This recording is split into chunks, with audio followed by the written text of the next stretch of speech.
Lo que te está pasando es de lo más normal. Cuando uno se convierte en mamá, siente que se está partiendo en dos. Y espérate al parto.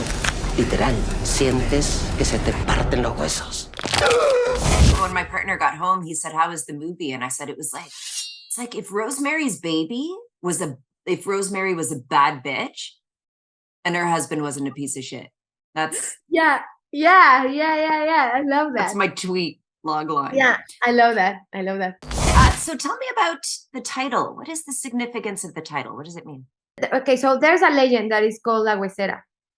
That is not as famous as La Llorona. I actually learned about this tale not so long ago, maybe like 10 years ago or something. And it speaks about a elderly woman that is in the desert. Like she spends a long time digging for bones, like looking for bones in a very arid and harsh atmosphere. And then throughout a long process of digging, she puts together this skeleton and makes a ritual and set this entity free. It really speaks about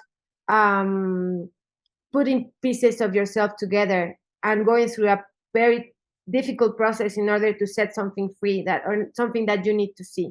So it's very like that's what we kept of the legend for the film, and that's La Huesera.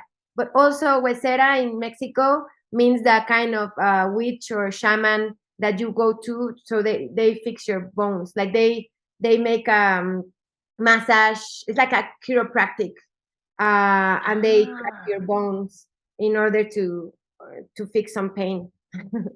Okay. Oh, I love that. So what inspired the story in general, and how did you work with Abia to write the script? So I was reaching 30s. I had a very stable relationship back then. For a moment, it was a possibility for me to leave filmmaking and go to live to a small town in Spain. And I was just like freaking out, I guess, and also very moved by the fact of like putting in standby my career, And then also I lost my mom around the same phase of my life. So I had a lot of like, process of seeing her or like digesting like the idea of my mom as an individual separated from her motherhood, which is sounds very basic, but sometimes we never do that. And also, so that process made me speak with my father, thing that is weird because he's very hermetic kind of person. And he started for the first time in my life to speak about his own mother, which was my grandmother. I grew up with a very evil idea of her. She was a woman that left.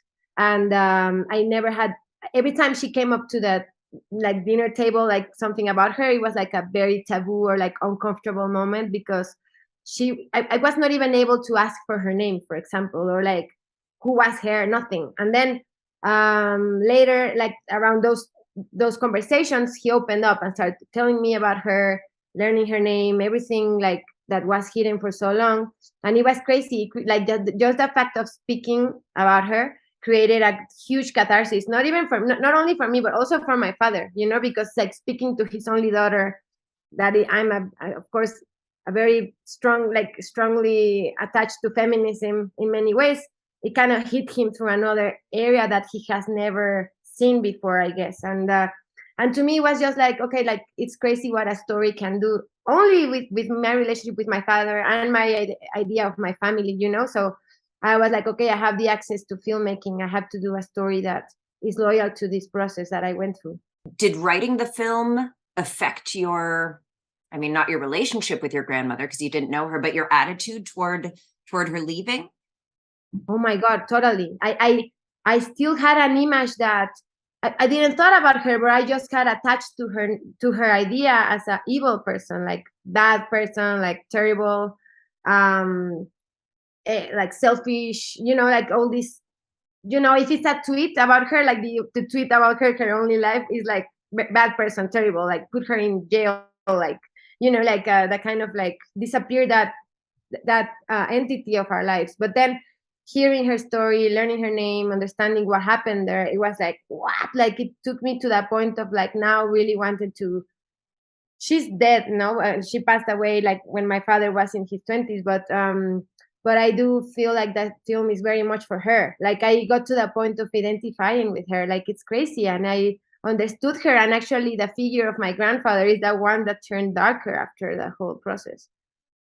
Interesting. Yeah. Speaking of unique perspectives in Mexico, what is unique about the Mexican perspective on motherhood?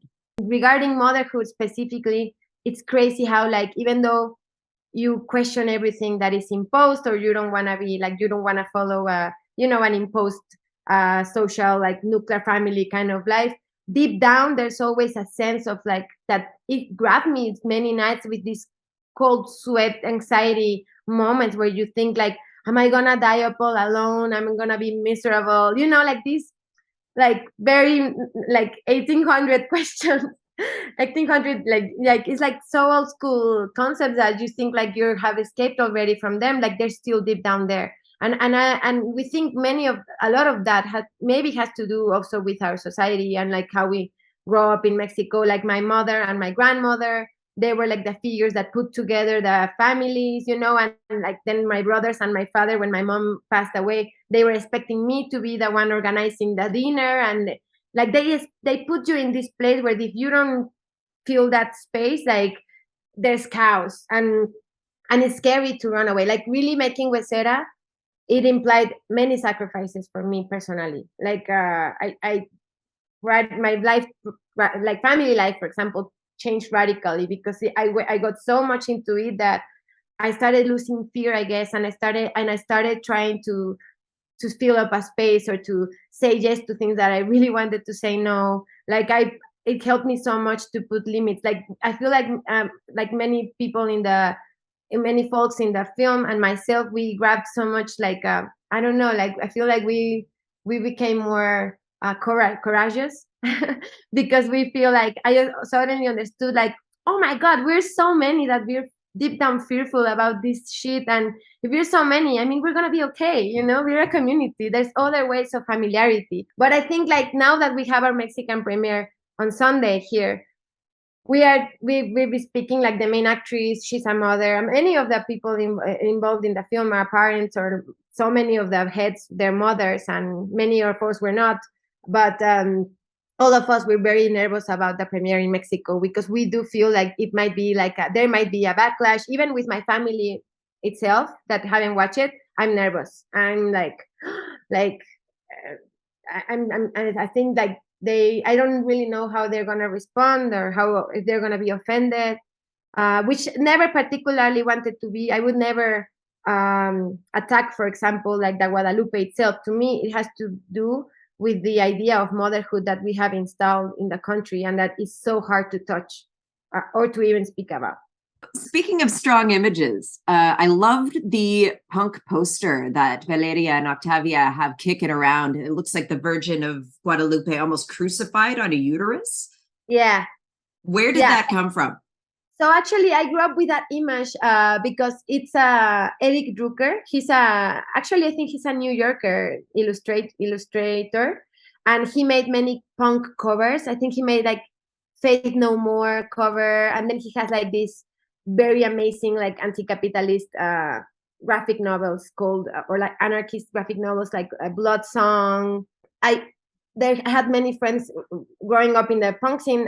Also here in Mexico, like there was we loved Eric Drucker. Like he was like in the crust punk kind of like world.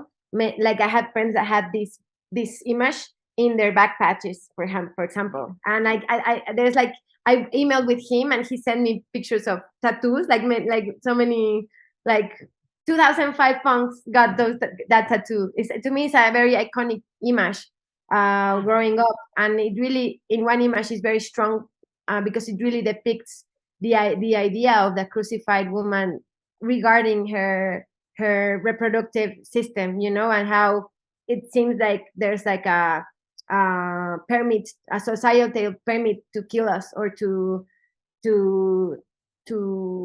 backlash us, I suppose. I don't know if that's the word, but punish us. Yeah, punish us, exactly. All right, so one last question, and I'm trying to think of how I want to word this. I found the ending very shocking, but in a very good way, just because, like you said before, it brings to light the possibility that sometimes walking away is the best option, which is so tremendously taboo for women, that motherhood is sacrosanct and it's innate, and it's what kind of woman would do that? Well, like, you see and you understand it.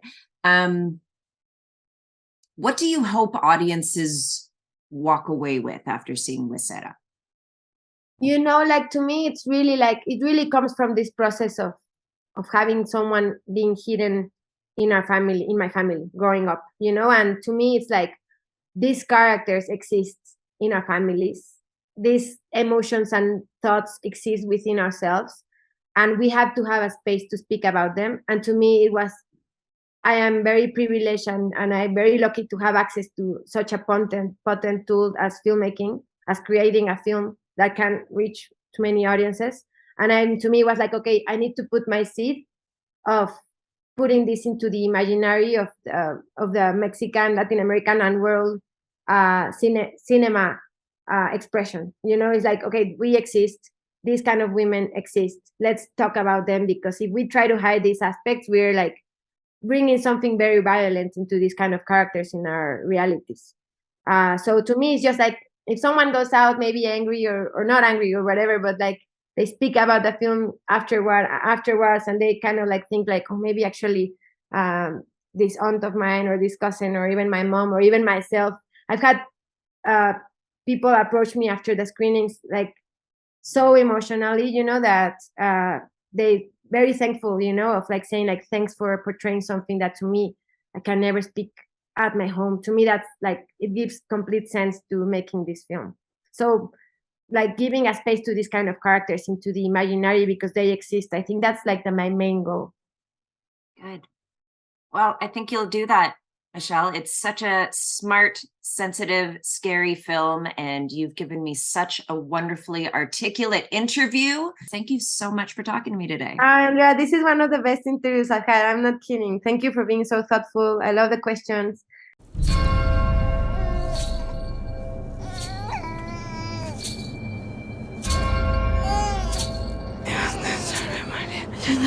Gracias, Señor, es contigo.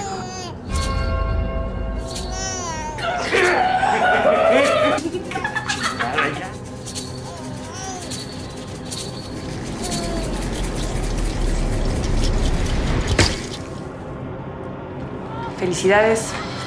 Ya se te estaba pasando el tren. ¿Estás contenta? Feliz. ¿Y eso que no te gustan los niños? Que no te truenes los dedos, Valeria. Vas a quedar chueca.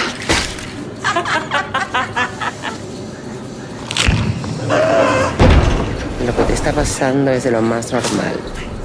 Cuando uno se convierte en mamá, siente que se está partiendo en dos. Y espérate al parto.